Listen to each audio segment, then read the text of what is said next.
Saudara-saudaraku, firman Tuhan yang menjadi renungan untuk kita pada hari ini, Rabu tanggal 3 Maret 2021. Firman Tuhan tertulis di dalam 1 Petrus pasal 1 ayat 6.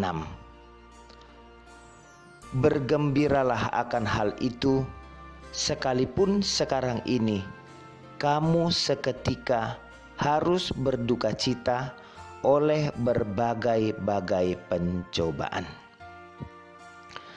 Saudara-saudaraku yang terkasih, gereja mula-mula itu berawal dari seseorang yang bernama Yesus.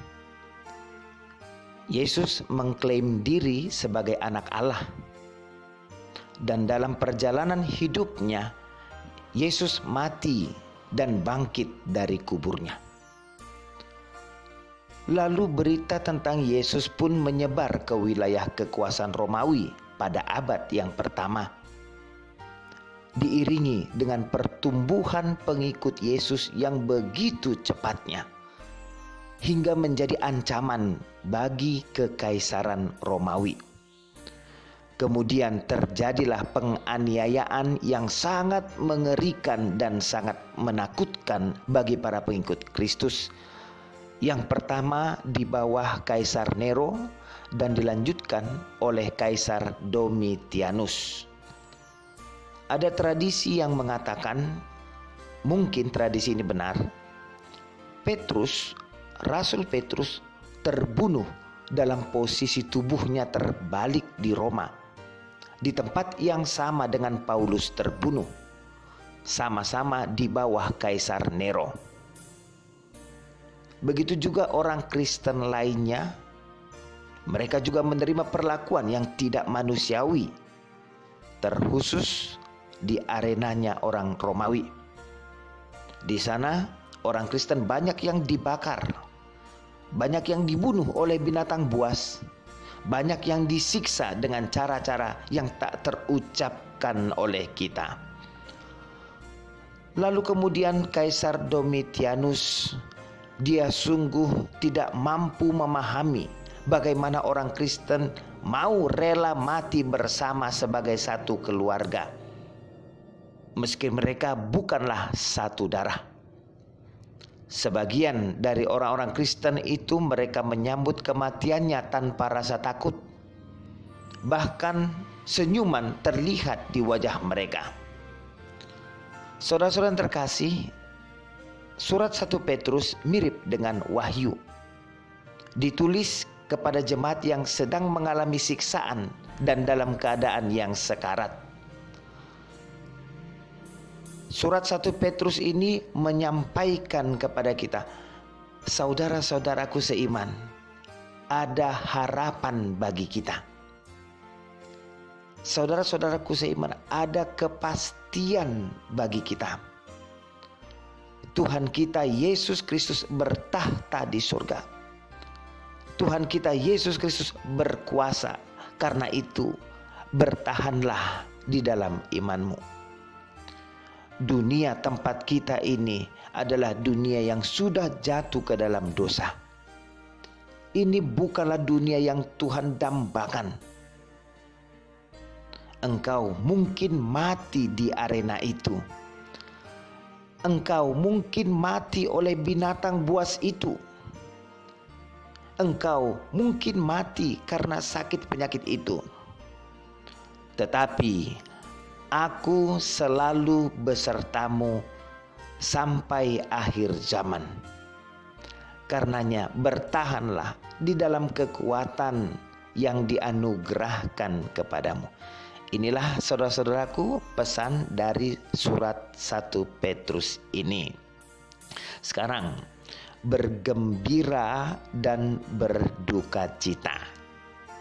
Ini adalah dua kata yang tidak pernah cocok yang satu dengan yang lainnya. Bergembira dan berduka cita.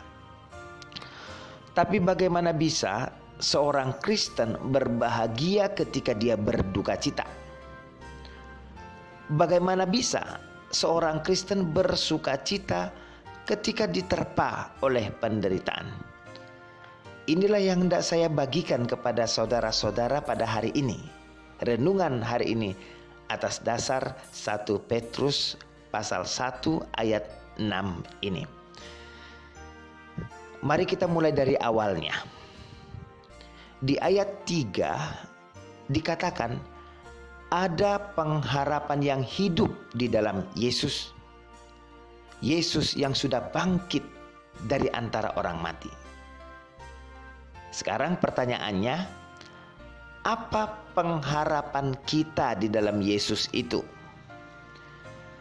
Saudara-saudaraku yang terkasih, jika sekarang saudara ada di pintu gerbang surga, ada di hadapan Tuhan, lalu Tuhan bertanya kepada saudara, mengapa saya harus membiarkan saudara masuk ke surga saya? Apa yang akan menjadi jawaban saudara? Jika pertanyaan itu dialamatkan kepada Petrus, maka Petrus dengan pasti akan berkata, saya masuk ke surga hanya semata-mata karena rahmat-Mu yang besar. Ayat 3. Harapan saya ada pada karakter Bapa yang penuh dengan belas kasihan. Bapa yang tidak berubah setianya bagaimanapun keadaan saya. Saya tahu banyak sekali musuh saya. Musuh saya adalah para penguasa angkasa, roh-roh jahat. Musuh saya adalah hawa nafsu kedagingan saya. Musuh saya adalah hati dan pikiran saya yang jahat semata. Efesus pasal 2. Dan dari semuanya itu, sungguh saya pantas untuk menerima hukuman. Tetapi terima kasih kepada Bapa, karena kasih karunia-Nya saya diselamatkan. Sekarang saya berpegang teguh kepada kasih karunia itu. Kasih karunia Bapa di dalam Yesus Kristus. Itulah harapan saya satu-satunya. Saudara-saudaraku, inilah awalnya. Inilah awalnya.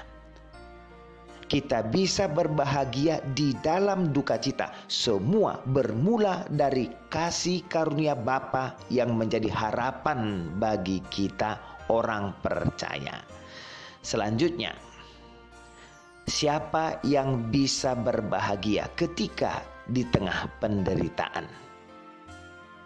Firman Tuhan katakan, yang berbahagia di dalam penderitaan adalah orang-orang yang telah dilahirkan kembali. Yang berbahagia di dalam duka cita adalah orang-orang yang telah hidup baru. Orang-orang yang datang dari atas, bukan dari bawah. Saudara-saudaraku, orang-orang yang telah dilahirkan kembali. Pertanyaannya, apa dampak dilahirkan kembali bagi kita? Jika saudara dilahirkan satu kali, lahir ke dunia ini dari seorang ibu, itu maksudnya, maka saudara akan mengalami kematian 2 kali. Apa maksudnya kematian 2 kali? Yang pertama, kematian sementara, terpisahnya tubuh kita dengan roh kita. Dan yang kedua, yaitu kematian kekal. Lahir 1 kali akan mengalami kematian 2 kali. Tetapi jika saudara dilahirkan 2 kali, yang pertama lahir ke dunia ini dari seorang ibu, lalu kemudian dilahirkan kembali oleh karya Roh Kudus, sehingga saudara percaya kepada Yesus yang menebus dosa saudara, maka saudara memang akan mati karena dosa. Tetapi kemudian kematian bagi saudara itu sudah menjadi proses bagi saudara untuk masuk ke dalam keselamatan yang kekal. Karena Yesus Kristus sudah mati dan bangkit kembali untuk saudara. Demikian saudara tidak mengalami kematian kekal. Betapa berbahagianya kita tidak terkena kematian kekal lagi. Karena Yesus yang mati dan bangkit kembali. Saudara-saudaraku yang terkasih, hanya orang-orang yang dilahirkan kembali, merekalah yang memiliki pengharapan di dalam Yesus. Dan pengharapan itulah yang memampukan kita untuk berbahagia ketika berduka cita. Tetapi orang akan berduka cita karena mereka tidak punya pengharapan. Mungkin ada saat ini orang Kristen yang sedang menghadapi situasi krisis. Mungkin ada saat ini orang Kristen yang sedang menghadapi kematian dengan penuh ketakutan, dengan penuh kekhawatiran, kegentaran, dan juga ketidakpastian. Meski orang yang sudah dilahirkan kembali itu harus mati di arena orang Romawi, tetapi orang-orang jahat itu, para penguasa jahat itu, mereka tidak punya kuasa untuk merampas harapan orang yang telah dilahirkan kembali. Karenanya marilah kita perhatikan baik-baik. Saudaraku yang terkasih, kita harus bersiap. Kita harus bersiap untuk menghadapi penganiayaan seperti yang terjadi pada abad pertama dulu. Mungkin di negara kita ini penganiayaan itu belum terasa. Tetapi jangan salah, di negara lain persekusi sudah menjadi biasa setiap harinya. Kita paham betul, jika saudara mengenal Yesus dan dunia telah membunuh Yesus, sangatlah mungkin sekali dunia akan membunuh saudara juga. Tapi jika itu terjadi kepada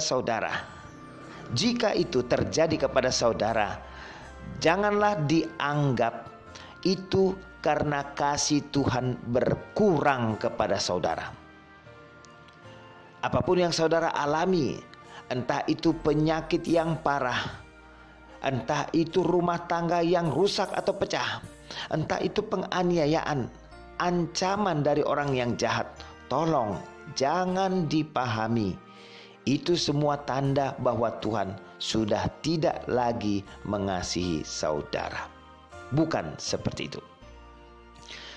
Bersukacita di tengah duka cita, bersukacita di tengah penderitaan. Kita mampu bersukacita karena mata kita tetap terarah atau terfokus kepada Yesus, bukan kepada permasalahan kita, bukan juga kepada dunia ini.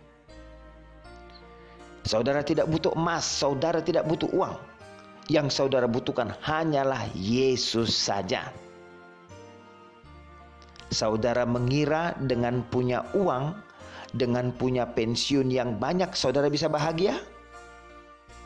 Lihatlah sekelilingmu. Sudah banyak kegagalan karena uang. Sudah banyak kegagalan karena kekuasaan. Sudah banyak kegagalan karena kesombongan.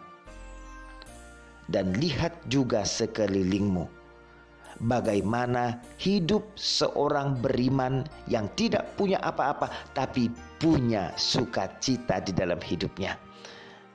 Bahkan mereka menghadapi lebih banyak tekanan daripada yang kita hadapi selama ini. Demikian saudaraku yang terkasih, hari ini kita kembali menemukan formula ini.